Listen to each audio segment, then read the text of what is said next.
Buenas. Bueno, voy a arrancar con mi presentación y esto es una charla de una historia de amor. Mi historia de amor con las ideas de la libertad. Y tiene 3 capítulos, porque en la medida que uno va estudiando y va profundizando en esto, el romance va surgiendo de distintas maneras.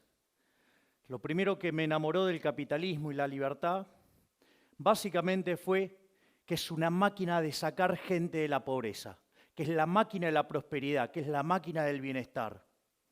Pero claro, cuando uno avanza en esta idea, se encuentra con detractores que acusan al sistema de ser injusto.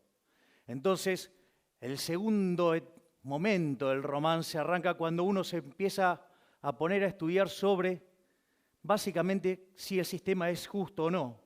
Y uno lo que descubre que no solo que es justo, sino que además es el único sistema que es justo. Y como si fuera poco, la tercera etapa es una etapa estética, donde claramente uno llega a lograr percibir la superioridad estética del capitalismo. Entonces, lo primero que hay que comprender es que la historia de la humanidad es una historia donde básicamente siempre la condición del hombre fue la pobreza. Es decir, hace poco más de 200 años, el 95% de la población del planeta Tierra estaba por debajo de la línea de pobreza extrema, es decir, vivían con menos de $1 diario, ¿sí? Luego llegó el capitalismo, ¿sí? Y ahora, digamos, en un mundo que tiene 7 veces más de personas, porque hemos superado los 7.250 millones de habitantes, ¿sí? Hoy las personas debajo de la línea extrema es menos del 5%. La contracara a esto es un aumento fenomenal de la productividad. Si uno toma la historia desde el año 0 hasta el año 2000, el PBI per cápita se multiplicó por 12,9 veces. Sin embargo, en los años que van entre el 0 y el 1800, solamente subió 40%, todo concentrado justo después del descubrimiento de América. ¿Hasta qué? Hasta que llegó el capitalismo, sí, que generó la revolución industrial, y a partir de ahí, sí, el PBI se multiplicó por más de 9 veces. Es decir, y lo otro que se percibe es una fuerte aceleración del crecimiento en el mundo. Fíjense que entre el 0 y el 1800 el mundo crecía a una tasa del 0,02% en términos per cápita. Durante el siglo XIX se acelera casi 33 veces al saltar a 0,65. En los primeros 50 años del siglo XX se creció al 1,06. En la segunda parte al 2,1 y hoy el mundo crece al 3%. ¿Qué significa esto? Una explosión de crecimiento, una aceleración fenomenal de crecimiento. Es más, si ustedes consideran que las cuentas nacionales subestiman prácticamente 1,15 el crecimiento, hoy el mundo estaría creciendo cerca del 4,15%, ¿sí?, per cápita. Eso significa que a lo largo de 100 años vamos a estar multiplicando el PBI per cápita por 60 veces. Es decir, que en un siglo, ¿sí?, vamos a estar logrando 4,6 veces más de lo que logramos en toda la historia de la humanidad. Y eso se manifiesta en ¿qué? En el ritmo al cual, digamos, se duplica el PBI per cápita. Digamos, originalmente se tardaba 3.466 años, después en el siglo XIX ese número cayó a casi 107, después a 65, 74 en la primera parte del siglo XX, en la segunda 33, 35 y ahora 23,45, ¿sí? Entonces, ¿dónde está la lógica de esto? ¿Qué es lo que sostiene toda esta magia? La libertad, es el modelo de la libertad. Es decir, aquellos países que son más libres crecen más que el doble de aquellos que son reprimidos, ¿sí? ¿Y cuál es la consecuencia? Que aquellos que son más libres tienen un PBI per cápita casi 8 veces más grande que el PBI per cápita de los países reprimidos. No solo eso, sino que además el decil más bajo de la distribución, es decir, los que peor están, ¿sí?, ganan 11 veces más de lo que ganan los países reprimidos. Y es más, si ustedes se fijan, los del decil más bajo, es decir, los más pobres en los países libres, ¿sí?, tienen el doble de ingreso que el ciudadano promedio, ¿sí?, del país reprimido. Pero como la distribución del ingreso lleva un formato de una chi cuadrado, una log normal, Eso significa que el 75% de la población aproximadamente vive menos que con el ingreso promedio. Con lo cual, acá quedaría bien claro que es mucho mejor ser cola de león que cabeza de ratón. Es decir, es mejor ser el último orejón del tarro en un país libre, ¿sí?, que ser un jerarca en un país reprimido. Es más, no solo eso, sino que además en los países que son libres, la pobreza es 25 veces menor, ¿sí? Y no solo eso, sino que además, sí, la gente vive más. Entonces, digamos, ¿de qué se sostiene toda esta lógica virtuosa? Son 5 instituciones, las 5 instituciones del capitalismo.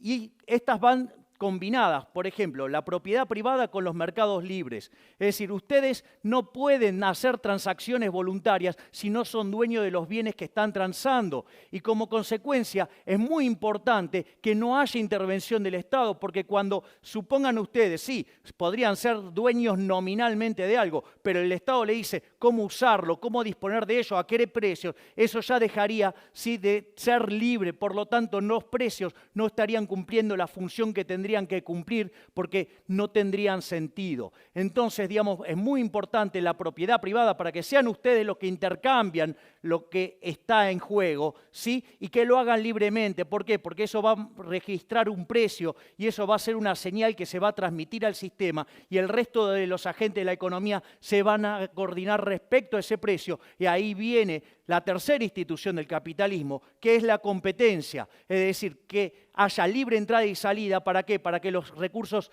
se puedan reasignar entre aquellos sectores donde el precio señala que ahí hay escasez y que hay problemas por resolver, ¿sí? Y como si todo esto fuera poco, aparecen 2 instituciones más, ¿sí? Una es la que tiene que ver con la división del trabajo.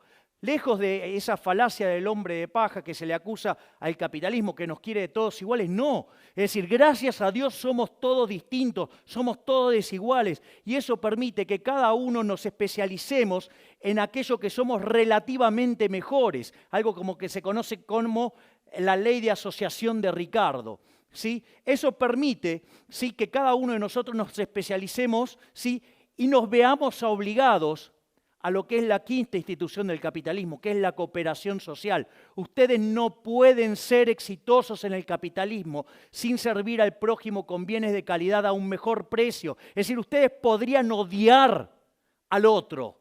Sin embargo, como su progreso económico y su bienestar material, ¿sí?, depende sustancialmente de que su producto sea elegido por el otro, lo tienen que tratar bien aunque lo odien. Es decir, como decía Bastiat, donde entra el comercio, no entran las balas. Por eso, digamos, no tiene sentido esa estupidez de la teoría del derrame.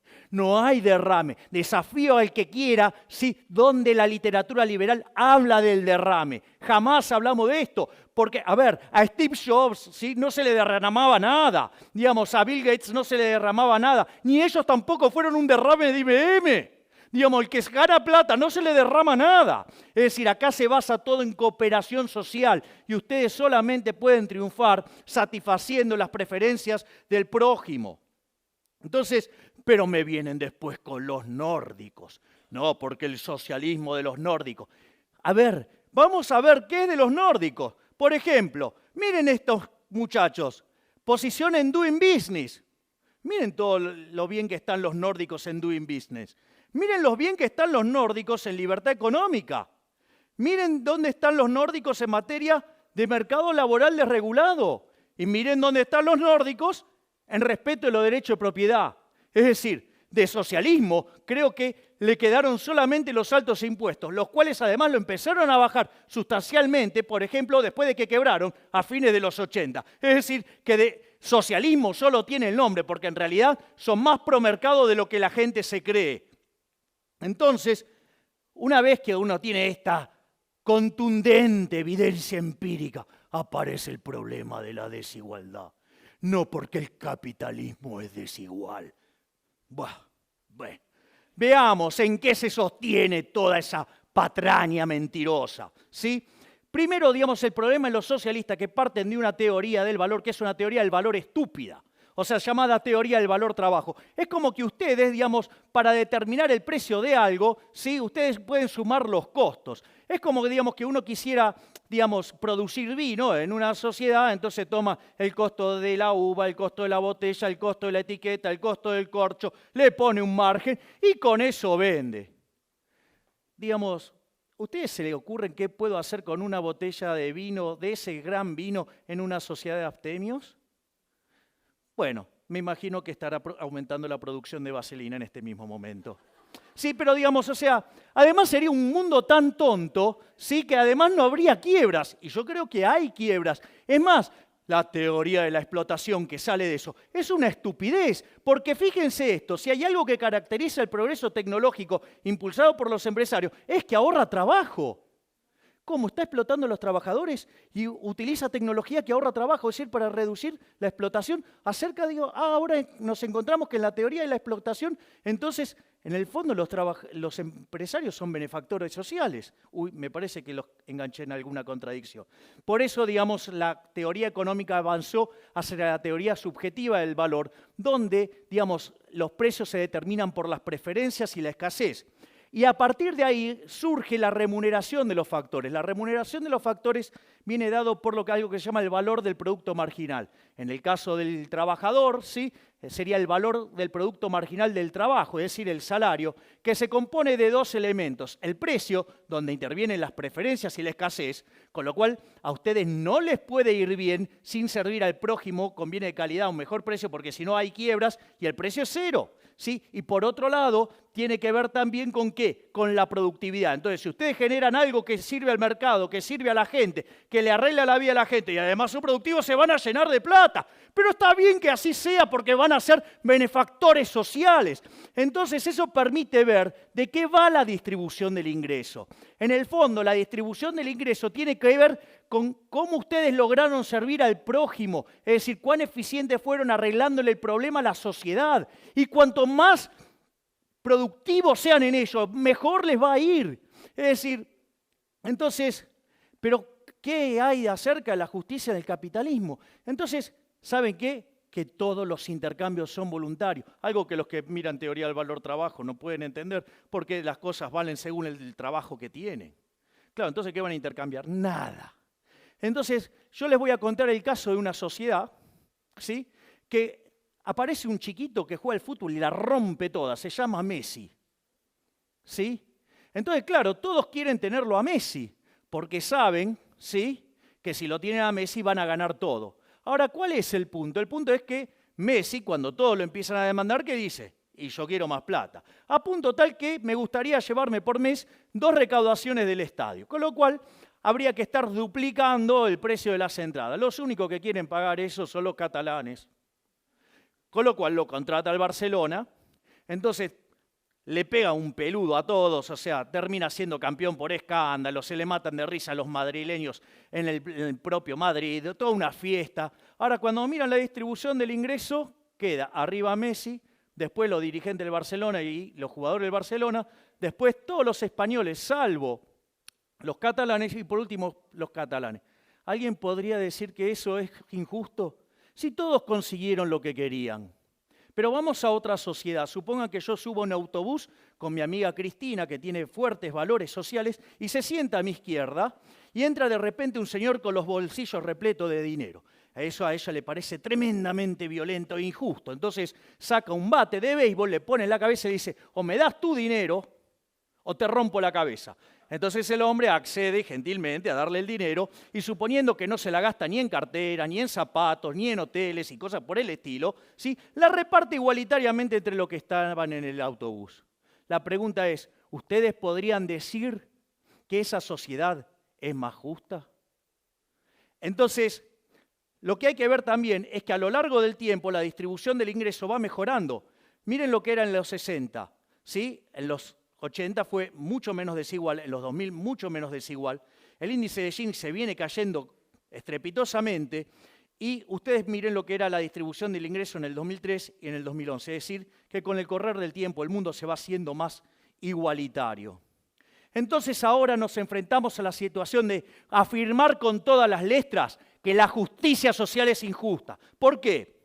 Primero entendamos la lógica populista. La lógica populista parte básicamente de lo que es la forma de la distribución del ingreso. Si debajo del ingreso promedio vive el 75% de la población, hay un negocio electoral buenísimo que es hablar de pobres y ricos y que le vamos a sacar a los ricos para darle a los pobres. Cuando pasa eso, ¿sí? ¿El resultado cuál es? Mire, digamos, electoralmente garpa un montón, ¿sí? Porque ustedes le están hablando del 75% de la población, pero lo que hay que entender es que la torta no es algo que está fijo, sino que por la teoría de la distribución, ustedes ya vieron que es un proceso dinámico que se genera en el mercado, porque si ustedes produjeran algo que no les sirve a nadie, van a la quiebra y no sacan ningún ingreso. Consecuentemente, ustedes ahí lo que tienen es que la lógica del populismo y el socialismo lo que hace es destrozar los incentivos, hace que la torta termine siendo más chica y que todos terminemos siendo más pobres. De hecho, digamos, siempre fue un sistema basado en generar gran cantidad de miseria. Entonces, digamos, ¿qué decía Milton Friedman de estas cosas? Decía que aquella sociedad que priorice la igualdad por encima de la libertad no va a conseguir nada de ambas.